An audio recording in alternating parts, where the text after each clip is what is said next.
What if everyone was trying to show off all the time? Imagine a world where the loudest kids always get noticed, and every time you look at a screen, it tells you that life is only fun if it's flashy, exciting, or amazing. Everyone seems to be chasing fun adventures and sharing every little thing they do. Social media is like a giant stage, shouting, "Be special, be amazing, be remembered." If your life is quiet or normal, it feels like no one sees you. But here's the secret. If you take a deep breath and stop rushing, you'll notice something important. Sometimes being calm and steady is just as powerful as being loud and flashy. Power, real power, rarely resides in the extravagant. It thrives in the ordinary, in the small, repetitive, unseen acts done away from the gaze of admiration. The lives that leave footprints across generations, the minds that change the course of thought, the souls that endure beyond time, all are forged in what the world labels as boring. Grounded, focused, disciplined lives are quietly constructing empires within. A sovereignty not measured in applause, but in alignment, integrity, and inner mastery. Consider this. What if the very things we flee, predictability, repetition, stillness, are the conduits through which our deepest strength flows? When we speak of being boring, we do not mean lifeless or resigned. We mean lives lived with intention, not intoxicated by novelty. Lives that prioritize depth over distraction, presence over performance, where the reward is not in validation from the outside world, but in the quiet cultivation of self. History is replete with those who embraced the mundane, yet left marks that outlast empires. Marcus Aurelius, emperor of Rome, Stoic philosopher, did not seek the chaos of spectacle. He returned daily to his journal, reflecting not for fame, but for clarity.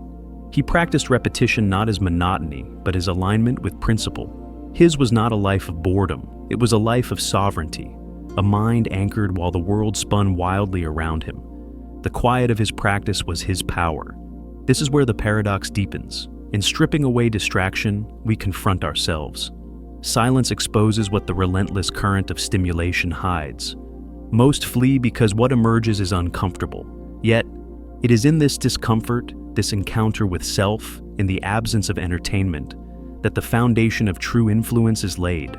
Those who can sit with themselves, unentertained and unshaken, begin to build internally what others can only chase externally: mastery, focus, invincibility. Boring, in its truest form, is a rebellion against the tyranny of distraction, against the addiction to validation, against the fleeting intoxication of novelty. It is not a retreat, it is an advance into the uncharted territory of self-possession. People who embrace this path are no longer controlled by external whims. They are steady, relentless, unshakable. Like glaciers carving mountains, their growth is imperceptible to the casual observer, yet unstoppable. Ask yourself, when was the last time you committed to a single act every day for a year? Not for enjoyment, not for show, but for self-improvement. Most recoil at the question because it reveals our deep-seated aversion to repetition. We seek mastery, but resist the labor of monotony. Yet, mastery is born in boredom. The athlete who trains, the writer who revises, the monk who meditates, the entrepreneur who endures. These are the ones who have discovered the alchemy of routine. They transform boredom into focus, repetition into power. Boredom is not emptiness. It is a crucible, a threshold to spiritual intensity. When distraction fades, when dopamine fades, when novelty no longer tempts, the mind reveals its true architecture. The disciplined are not those inspired in fleeting moments of motivation. They are those who show up day after day, when the work is dull, when no one watches, when desire wanes. Consistency becomes their language, and in that language lies their immortality. This is the subtle art of being boring. It makes one unmanipulable. The addicted crave attention, the disciplined thrive without it. When you are indifferent to applause, you are free. When you no longer require external validation, you wield an invisible power, magnetic not for spectacle, but for reliability. Your word is steadfast, your presence is calm, your mind disciplined. In a world of shifting sands, such stability is irresistible. Freedom, we are told, is spontaneity, the ability to indulge every impulse. Yet, True freedom is mastery over impulse. It is the capacity to direct oneself, to choose long-term alignment over short-term thrill. Those who submit to the quiet rigor of routine become mentally indestructible. They endure discomfort, resist distraction, delay gratification, and in doing so, forge the internal architecture of sovereignty. Motivation is fleeting. Discipline, built through repetitive acts, is eternal. Look closely at the masters of any field. They do not sparkle with superficial brilliance. Their greatness is hidden in repetition, in failure, in the silent, patient accumulation of skill. Early mornings, meditative practices, meticulous revision, steadfast endurance. These are their invisible tools. Talent is merely the surface. Beneath lies the ocean of repetitive effort, the quiet scaffolding of genius. To embrace boring habits is to build not only skill, but mental resilience, a mind capable of outlasting chaos, criticism, and collapse. The mundane, when mastered, becomes sacred. When a routine is repeated, refined, and honored, it transforms into ritual. When action is performed with attention and devotion, it becomes art. And when sustained over decades, it shapes not just the individual, but the world. The philosopher writing alone, the scientist testing endlessly, the monk chanting in solitude, these lives appear unremarkable until history reveals their true impact. Boringness is not limitation. It is the vessel through which timelessness flows. In choosing the ordinary, one cultivates extraordinary depth. While others flee the silence, the grounded mind drinks from it. Boredom becomes presence. Presence becomes awareness. Awareness becomes awe. In the stillness, one discovers the raw terrain of thought, emotion, and potential. The restless may never taste this, for they are perpetually escaping themselves. The disciplined, however, discover being.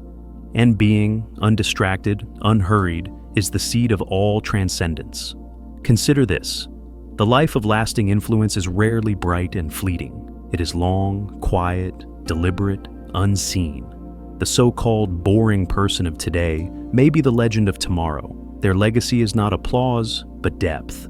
Their influence is not spectacle, but truth. They build for eternity, while others chase transient excitement. To endure, to repeat, to commit quietly. This is the price of immortality. Ask yourself, are your actions designed for admiration or for impact, for fleeting applause or for lasting substance? The answer reveals whether you chase relevance or cultivate legacy. And legacy by its nature is slow, consistent, and invisible. The rituals that feel dull become meditative. The silence that feels empty becomes full. The repetition that feels meaningless becomes profound. Boredom is not the enemy. It is the passage to timelessness, the gateway to inner freedom. Most never reach it, for they flee at the first whisper of stillness. But those who endure, who linger in the quiet, discover that boredom is presence, attention, and finally, transcendence.